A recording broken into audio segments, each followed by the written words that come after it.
I'm pretty sure na yung weekly tarot reading natin na episode nag-resonate ng maigi sa inyo. Kung nag-resonate yan, be ready for next week's energies. Kaya samahan nyo ako today.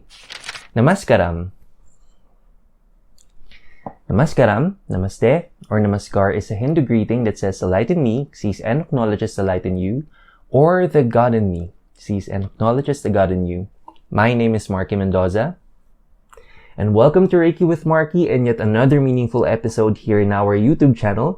And what we're gonna do in this episode, again, it's a Sunday and you know how it is. We're gonna create this Sunday habit to let you be prepared and energized for another weekly reading.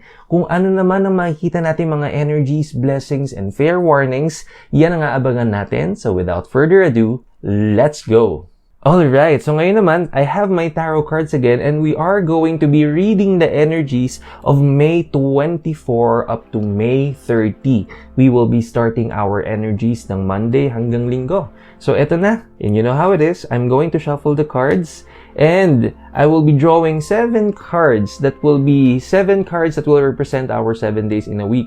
And I figured out na I will be giving and drawing another extra card. So we will be drawing total of 8 cards for today. Para saan naman yung extra card? Yung extra card natin will be the message for this week.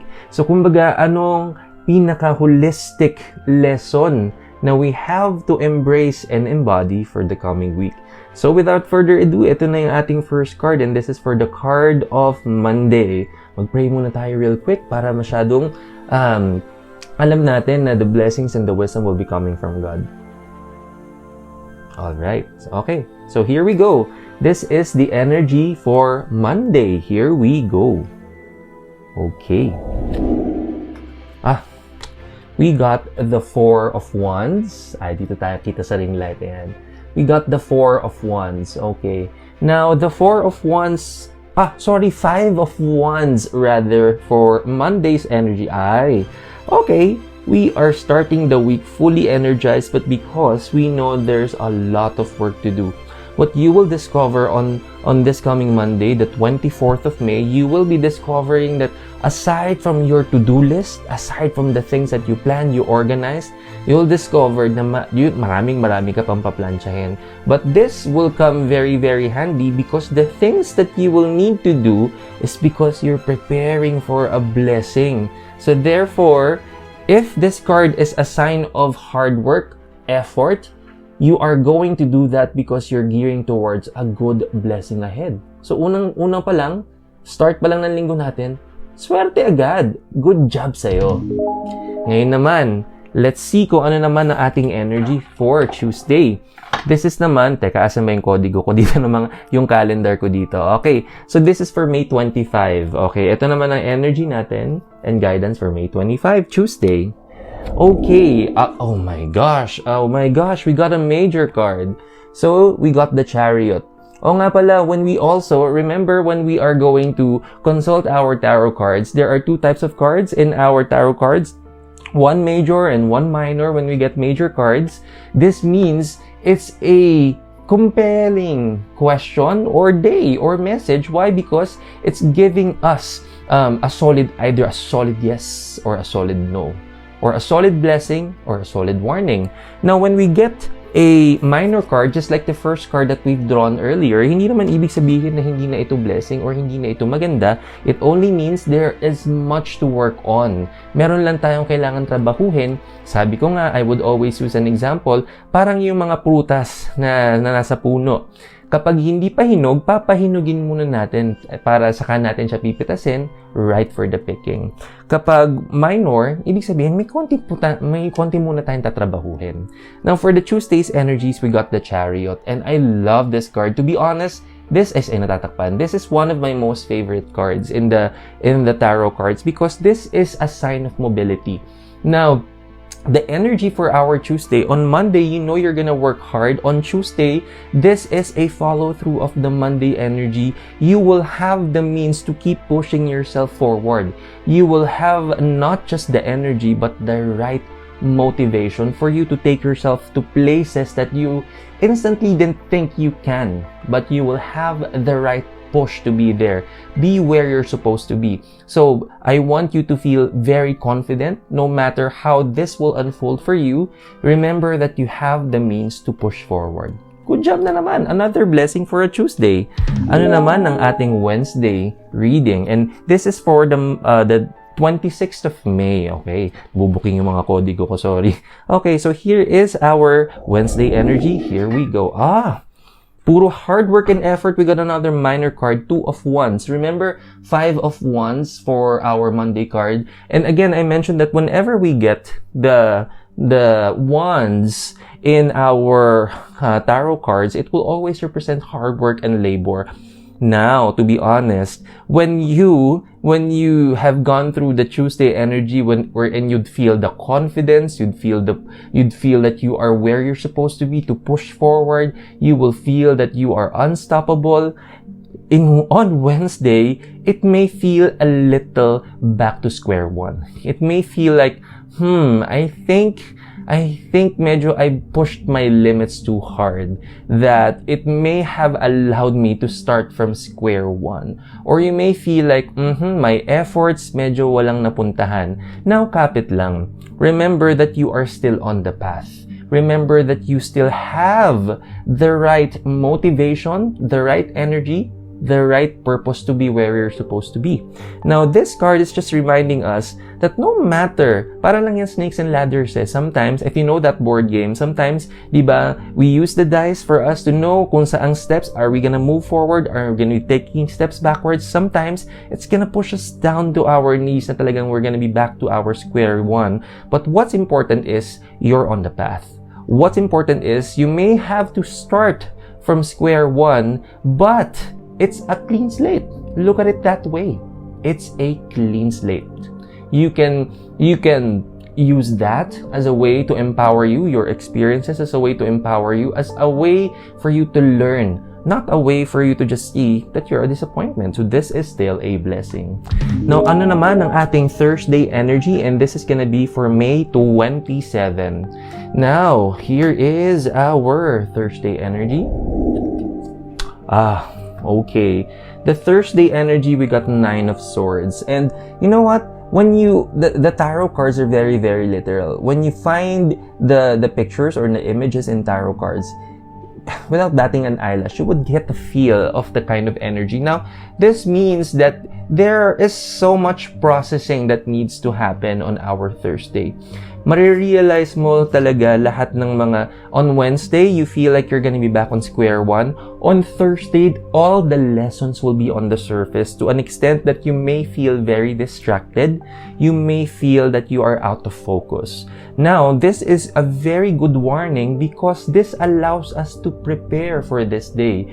I love Thursdays though because this is really a day for us to process lessons. And you know what? This card is really just confirming and affirming that.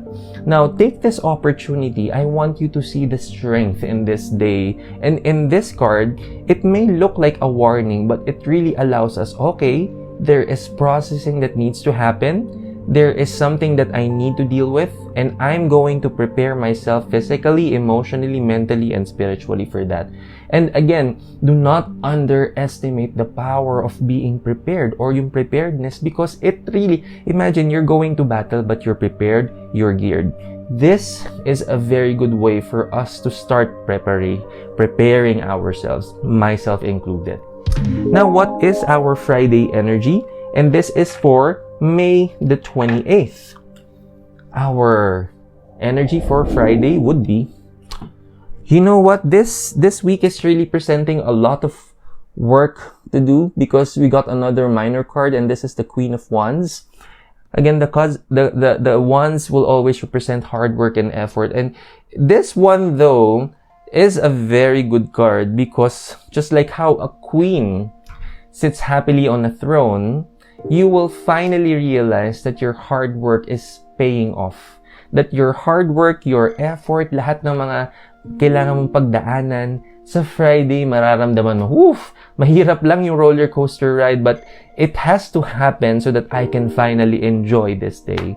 You will realize that there are many blessings. Tsaka, you know what? This card is not just reminding you of the hard work for this week, but you will receive another harvest time on a project or a blessing you're anticipating or something you've been working on for quite some time. The results and the outcome or the harvest time will happen on this day. So mark this day. It is a day wherein you will have to enjoy all of your blessings. So good job na naman sa'yo. So ano naman ang energy ng Saturday natin? And this is going to be for the 29th of May. Saturday, here we go. Aba, we got Knight of Swords. Now, this is another minor card. The Knight of Swords is our Saturday energy. Looks like the reason why you have to go through all that roller coaster ride this week is only going to prepare you to finally face and deal with a life challenge or a life lesson. Now, one thing is for sure, no matter how this day will unfold for you, it can be, you know what, the energies that I'm feeling here are both for your professional and your personal life. Now, just prepare yourself as you go through Saturday, this coming Saturday. I want you to prepare yourself to face what you need to, but you are gonna be geared. You are not gonna go through this without the right preparation. You have really prepared yourself to face this. That means you are capable to deal with this.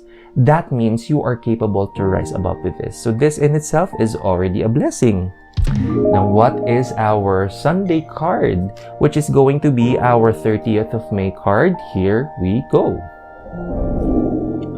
Aba. Very good. We got another major card, and this time, Sunday, we have the High Priestess. And you know what? This card is a very, very, very positive card because this card talks about a person who has gained knowledge and spirituality all in one place.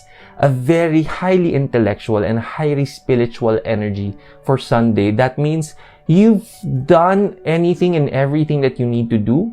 Whatever was in your to-do list for the week, you're able to rise above from that. What's the most important thing to remember on this Sunday is that you have learned this week. Yung mga pagdadaanan mo this coming week, this really allows you to put that in your experience. To put that as a way for you to use in the future na, okay, if something so familiar will happen in the future, nagawa ko na yan. And I've learned from it. And I learned to rise above from it. And this Sunday will feel that, okay, give yourself a pat on the back because you've done what you have to. And you've even done even more than what you're supposed to do, going above and beyond. And this is what this card is about. It's actually a card that signifies that you're able to learn, which is very, very important. And sometimes, and looking at my old life before, I go through my week not asking, ano natutunan ko? Now, this is something that you will really get to realize and enjoy coming Sunday. Ano naman ang ating message for the week as we go through the roller coaster ride of May 24 up to 30? Here we go. For our message and how we're going to be preparing for our week, we have the Ace of Cups. This is another minor card. Now look at this. An angel holding a golden chalice with a dove, symbolizing peace, purity, and blessings from the divine. But look, the background of the card may feel like it's dark, may feel like it's a dark place. However, God is always there.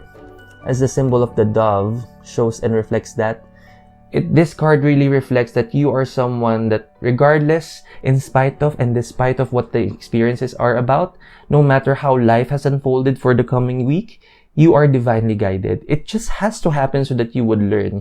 So, kung ano man ang magiging results ng upcoming week for you, know na hindi to parusa ng Diyos. This is really only a way for you to realize that when hardships, when life lessons are there in front of you, all it takes is for you to have an open mind and heart to see through the lessons, trust God's plans for you, and start trusting yourself even more and go through this week with not just confidence, but with so much trust that you are divinely guided. Now, in our upcoming week, this is really a good reminder na there are weeks that will be unfolding so much blessings, but there will be weeks that will tell you that, okay, we need to prepare for it. And that's the beauty of tarot reading because you really get to prepare. you really allow yourself to really be in a position wherein it can be a little shaky, but you can allow yourself to be more prepared para kung kahit na malakas yung impact, it will not feel as much because you prepared for it. Now, ang paalala lang ni Reiki with Marky sa lahat ng ating mga nanonood na yes, the cards are going to be here to guide us, to give us the blessings and the warnings. But I want you to remember that yes, these are important guides, but we have the best guide inside of us. We are guided by nonetheless God Himself. And no matter how life shall unfold for us, again, this is a way for us to just become a step closer of who we need to be through God's grace and His guidance and divine blessings as well. No matter how life shall unfold for you, I am pretty sure that towards the end, kakapit lang tayo, we shall just keep trusting, and then blessings will keep unfolding through the wisdom that we will learn. That is it for our episode for today. If you do like this episode, do not forget to give it a good thumbs up. Now, you may be going through your own personal dealings at kailangan niyo siguro ng advice ni Dear Marky. Naka-flash naman sa screen natin ngayon ang email address. You please send us an email, or you may feel free to also reach out through our social media accounts, and then you may feel free to put your story there, and we will feature you in our upcoming episodes. Definitely, your secret is safe with us. We will always honor your identity. Ang mahalaga, matulungan namin kayo. And that is it again for today's episode. This has been Marky Mendoza again, na laging nagpapaalala to keep trusting the process. Namaskaram.